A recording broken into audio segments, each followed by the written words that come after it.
हरियाणा विधानसभा के शीतकालीन सत्र में कांग्रेस की तरफ से लाया गया अविश्वास प्रस्ताव औधे मुंह गिर गया और अविश्वास प्रस्ताव के दौरान हुई चर्चा में मुख्यमंत्री नायब सिंह सैनी ने कांग्रेस की तरफ से लाए गए आरोपों का जवाब दिया।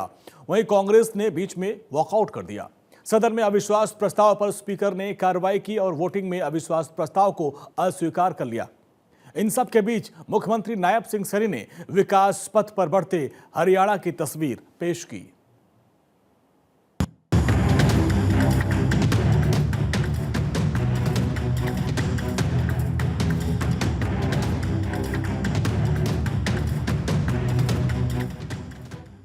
हरियाणा विधानसभा में कांग्रेस की तरफ से लाए गए अविश्वास प्रस्ताव पर मुख्यमंत्री नायब सिंह सैनी ने जवाब दिया। मुख्यमंत्री ने कहा, विपक्ष ने सरकार पर जो भी आरोप लगाए वो तथ्यों, सच्चाई और जमीनी हकीकत पर आधारित होने चाहिए, न कि राजनीतिक कुंठा से उपजे हुए।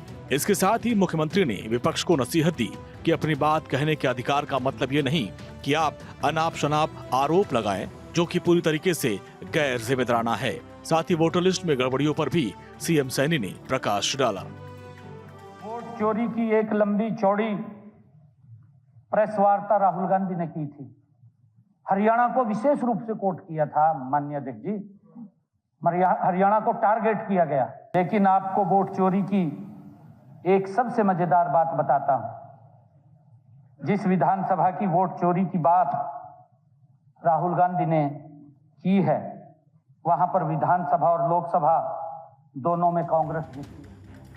विपक्ष को जवाब देने के साथ ही मुख्यमंत्री ने कानून व्यवस्था के मुद्दे पर भी जवाब दिया। जनसेवा का दायित्व संभालते हुए सीएम ने स्पष्ट किया कि हरियाणा की धरती पर अपराधियों के लिए कोई जगह नहीं है और जिसका असर भी धरातल पर नजर आता है। पिछले 11 साल के आंकड़े बताते हैं कि प्रदेश में सभी बड़े अपराधों में भारी कमी आई है। जहां हत्या के मामले में 12.75%, डकैती में 49.41%, दंगों में 20.78% और लूट के मामलों में 10.52% की कमी आई है। जबकि कांग्रेस के 10 सालों के कार्यकाल में इन सभी मामलों में भारी बढ़ोतरी हुई थी। इस बदलाव के पीछे वजह है राज्य सरकार के ऑपरेशनल क्लीन और प्रहरी जैसे पहल, जिसने जमीनी लेवल पर कई ठोस नतीजे पेश किए हैं और इसी तरह ऑपरेशन ट्रैकडाउन का भी असर देखने को मिल रहा है। बीते 5 से 27 नवंबर तक चलाए गए ऑपरेशन ट्रैकडाउन में 7,587 अपराधियों को गिरफ्तार किया गया। 322 अवैध हथियार जब्त किए गए। इसी तरह से 1 दिसंबर से चलाए गए ऑपरेशन हॉटस्पॉट डोमिनेशन में 2200 अपराधी गिरफ्तार किए गए। इसके साथ ही नशीले पदार्थों की तस्करी करने वालों पर भी शिकंजा कसा गया। 1 दिसंबर से चलाए जा रहे ऑपरेशन हॉटस्पॉट डोमिनेशन में 2200 अपराधी गिरफ्तार किए गए।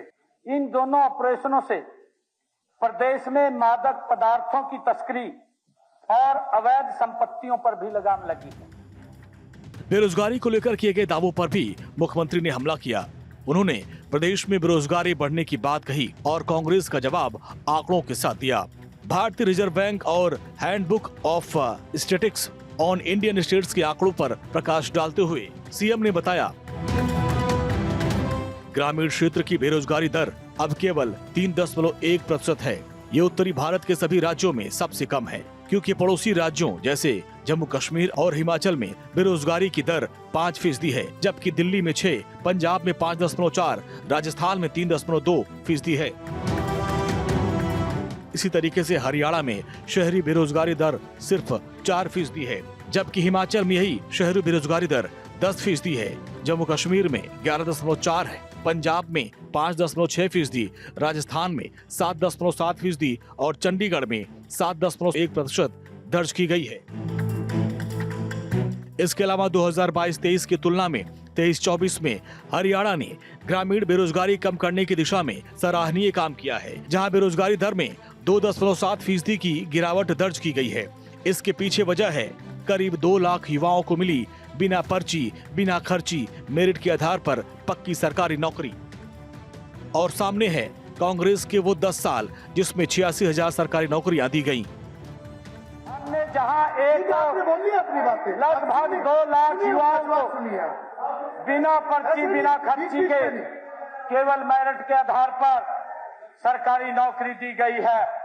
वहीं दूसरी ओर माननीय अध्यक्ष जी, निजी क्षेत्र में भी रोजगार के भरपूर अवसर हमने युवाओं को दिलवाए गए हैं। मुख्यमंत्री ने बताया कि अविश्वास प्रस्ताव में हरियाणा कौशल रोजगार निगम को भी निशाना बनाया गया, जब बिना किसी आंकड़े या उदाहरण के ये कहा गया कि इसके जरिए ठेके पर कम मजदूरी पर सरकारी काज को ढकेला जा रहा है, जबकि सच्चाई ये है कि इस निगम का गठन प्रदेश के युवाओं को प्राइवेट ठेकेदार के शोषण से मुक्त करने के लिए किया गया। यही नहीं, इसी निगम के माध्यम से कर्मचारियों को 58 साल की उम्र तक नौकरी करने का कानूनी अधिकार 1 लाख से अधिक कच्चे कर्मचारियों को मिला और 1,22,000 युवाओं को इसी निगम के माध्यम से नौकरियां दी गईं। चंडीगढ़ से भारत 24 के लिए डॉक्टर थानेश्वर शर्मा की रिपोर्ट।